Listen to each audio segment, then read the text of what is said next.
Dwayne Wade leaving Florida, and the reason to protect his trans daughter.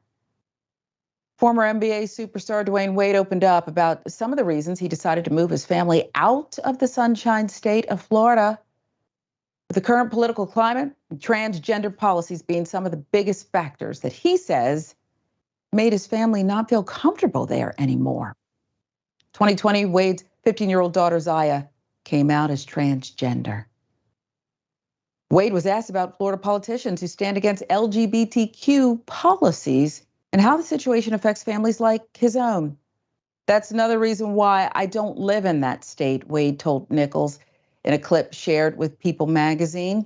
A lot of people don't know that I have to make decisions for my family, not just personal individual decisions. Daily News with the reporting here.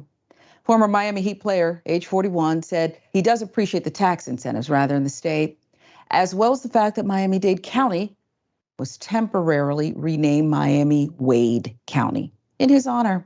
But the positives don't outweigh the negatives for Wade, who said, my family would not be accepted or feel comfortable there. And so that's one of the reasons why I don't live there.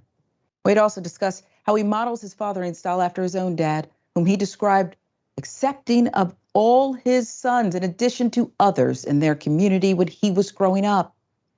Wade says, I had to educate myself, and yes, I had to get better, a better understanding.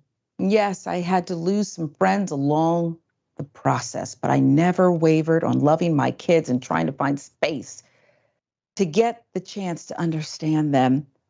Rachel Nichols there in her headliners. Content. I think, Benny, that Dwayne Wade gets a lot of respect.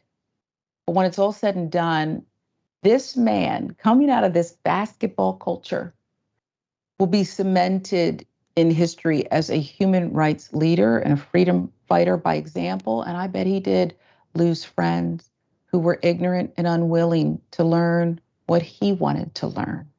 Yeah, this story is literally so sweet. Like y'all don't realize how lucky, that only 20% of trans people have supportive parents, right? Like, think about that for a second. Like 20% of trans people have supportive parents. Imagine if 1 in 5 people had supportive parents in general, just supporting who you are as a person, just your existence, right? And so for him to be so caring and loving and supportive, even just within the privacy of his own home and among his immediate friends and family members, that is one thing, and that is super significant, especially saying, hey, I don't think Florida is going to be the safest place for you to live, because let's go live somewhere else, because even within the larger trans umbrella, trans women are more likely to face hate crimes and discrimination, all those things. And it's even more, exponentially more, hate and discrimination and violence that Black trans women face. And so him stepping up to protect his child is it's super, super heartwarming, and you love to see it. And it is also another step to speak about it publicly, where he knows he's going to face a bunch of backlash from weirdos. He knows he's going to deal with that. But it's also very, very significant because people love celebrities, people love basketball players, and unironically look up to them as role models in life. And so having somebody that is such an influential figure, so publicly being such a supportive parent to a trans child is heartwarming. You love to see it. I would like to see more of this. This is what we need, especially in this moment. Yeah, in this moment. Black community, a Black father.